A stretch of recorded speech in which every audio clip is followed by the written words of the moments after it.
Hey, welcome to the team. We are absolutely thrilled to have you here.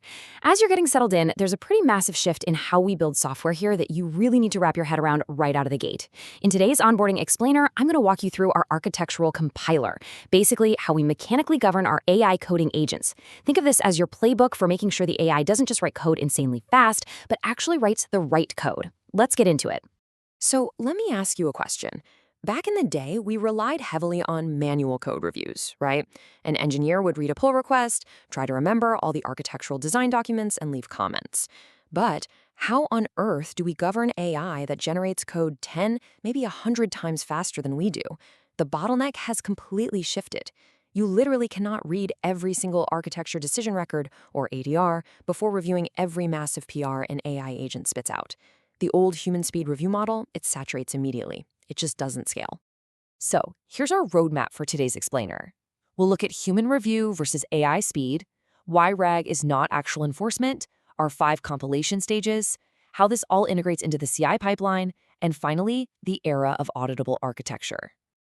All right, let's jump right into part 1, human review versus AI speed and that massive bottleneck shift I just mentioned. Here's the core mismatch every AI native team has to deal with. All our architectural knowledge, it lives in prose. It's in ADRs, design docs, wikis. And those are great for humans. They give you the history, the narrative, the why. But AI agents, they don't care about narratives. They need structured, precedence-aware constraint records. They need a simple, binary verdict. If you just feed an AI a story about your architecture, you are guaranteeing architectural drift. We absolutely had to find a way to translate human prose into strict, machine-evaluable constraints. Moving on to part 2, let's talk about why RAG is not enforcement, or what we call the retrieval trap. Now, you might be thinking, hey, why not just dump our ADRs into a vector database and use RAG to retrieve the relevant paragraphs into the AI's prompt? Well, here's the catch. RAG is just probabilistic advice. You're pulling prose based on semantic closeness, and the model still has to interpret it. Meaning, the model can totally just choose to ignore a rule. It's just context. Our architectural compiler, on the other hand, is completely deterministic. It guarantees that the exact same source files yield the exact same typed constraint records every single time. It works on explicit scopes and precedents, not semantic guessing. It gives us compile time enforcement with a hard binary verdict. The AI either followed the rule or it broke it. There's no middle ground.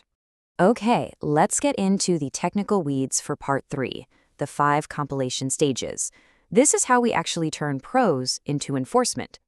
These 5 sequential stages take our standard design docs and mechanically transform them into a typed, versioned decision corpus.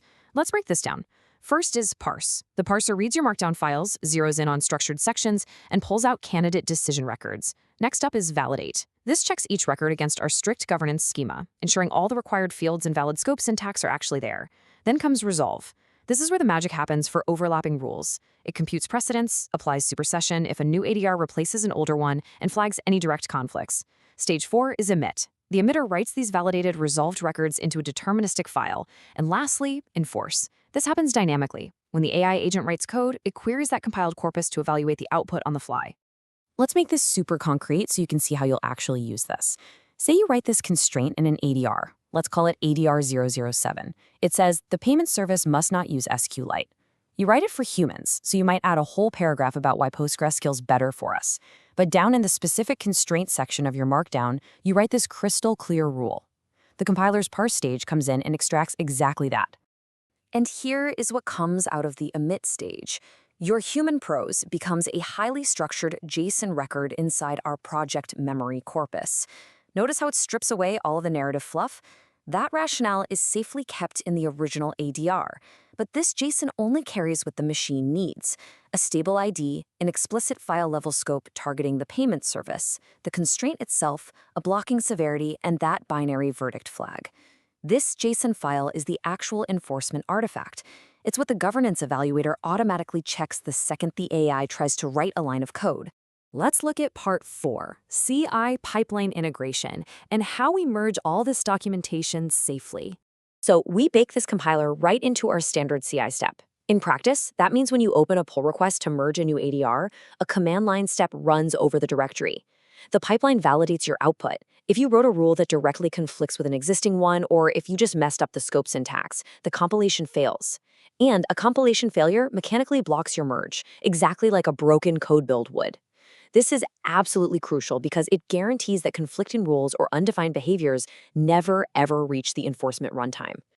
Which brings us to our final section, the era of auditable architecture, or how we trace the source of truth. Because the exact same source files always produce the exact same compiled JSON corpus, any constraint the AI is held to can be perfectly traced right back to the original ADR you wrote.